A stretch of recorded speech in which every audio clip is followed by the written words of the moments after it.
Hey guys, Nathan Brendan Masters. This is my review of the M20 prototype when it first came out. I did some color correction on the B-roll because it looked like I meant to color correct it and didn't. I don't know, but I did that and just added the new intro.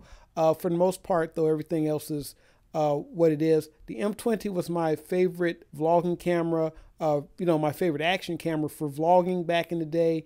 And you can still get them on Amazon and eBay if you look for them. But it was really tiny camera, had a watch remote and everything. You'll see it in the video. So I lost mine for a while and I found it in my car. Not in the armrest compartment, but the compartment under the armrest. I was cleaning the car out and it was there. So I was happy. but here's the video, guys. Hey YouTube, Nathan Brandon Masters here. I'm testing out the M20 to see what it looks like. This is the 24p mode, and I'm just gonna do a quick daytime test here, and then I'm gonna do a nighttime test, but this is what it looks like in the day. I'm specifically trying to hear what it sounds like because with the 5000X Elite, we had that issue with the sound, and so I'm not gonna know what this sounds like until I hear it.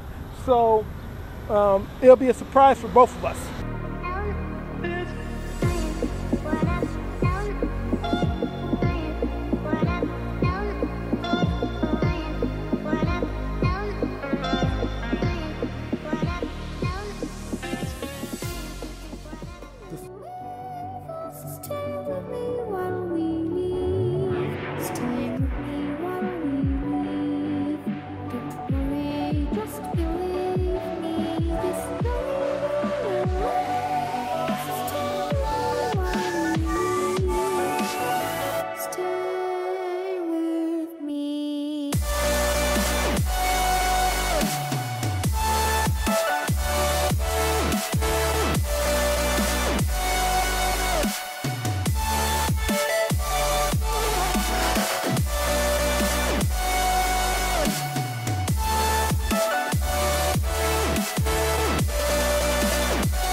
Right now I'm using a 32 gig SD card. I haven't tested a 64 gig out yet. In the last one, there were some issues with the 64 gig SD cards. I think I'll do that when I do the night shoot. I'll test out a 64 gig SD card and see what that does and see how that works in it. But like I say, this is the quality that you'll get from this camera, and you can check it out. So one thing right off the bat we can see is how sharp the image on this camera is, and I made a concerted effort to shoot around these power lines to see what will show up on the camera and what will fade out. I added a LUT in post just to see how the footage would stand up, and you're looking at that right now.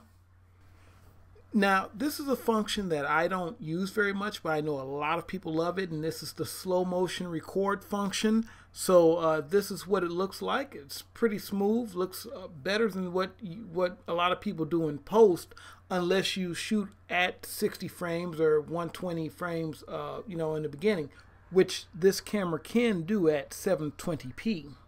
Now, there have been a few changes to the menu system in this camera. One of them being the icons, and I got to give them credit here. The buttons have a nice clicky feel to them as you're clicking through the options. Now you have the option to click on the icons and then you can go into that menu separately, or you can go all the way down to the settings and actually click on there and do everything from the settings menu. Now, if you use SJCam cameras, a lot of these options are very familiar to you. Here we have the video file format like we had with the SJ5000, and you can do the MP4 or MOV, whatever is easiest for your editing system to ingest. And they also did a good job with the sounds. You just have to remember to, when you get it, to go into your settings and actually turn that up. I think the default is 6 or something like that, so you want to turn it up to 10. Now, another thing they've added is the ability to record at a higher bit rate, which is something they added a while ago to the 5000X Elite, and they also have it in this camera as well. Another new addition is the double file system, which allows you to create a duplicate file on the fly while you record, you know, in case of file corruption or something like that. So the rest of this is, you know, you have your image size and things of that nature, things you've seen before if you actually use these cameras, or pretty much the majority of cameras like it. Now, something that I found cool, and I know it'll be very helpful to me, is they now have a remote control for this camera, and you can wear it as a watch or a ring, and it works very well.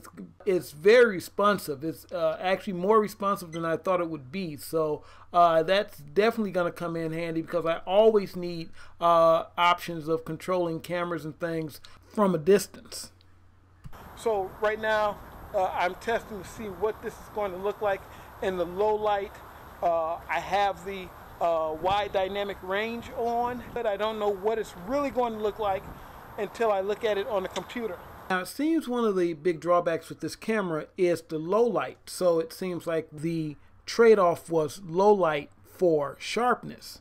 In fact, I actually used the SJ5000X and a few short films, as well as some other things that I shot downtown, and, you know, even getting footage around these kind of low light areas. I used it because of the kind of image it was capable of rendering. So the SJ5000X was effective as an action camera that could do decent low light. Keep in mind, this is in the same area that I shot with the SJ5000X Elite. So you can see the difference here in how it handles low light, even in this area where there's a little bit more light. Yes, you're getting a little bit more detail, but you're also getting what appears to be a lot more grain. But I'm going to show you guys something here, and you can take it for what it is, but I'm going to play around with this a little bit in post very quickly. I'm not going to do a lot, but I want you to see the difference here when you play around with it in post. Just again, adding a simple LUT to it. All right, now this is a nice image. At least it's a salvageable image. It's a workable image, particularly for the optics that we're given. And you just have to put it through post to really pull that out. And depending on your tolerance for grain, this is definitely a workable image. All right, guys, so that's my test. You can check out the SJCam website for more updates, as well as my vlogging channel where I do updates on this camera as well. And that's it, guys. You take it easy, and hasta.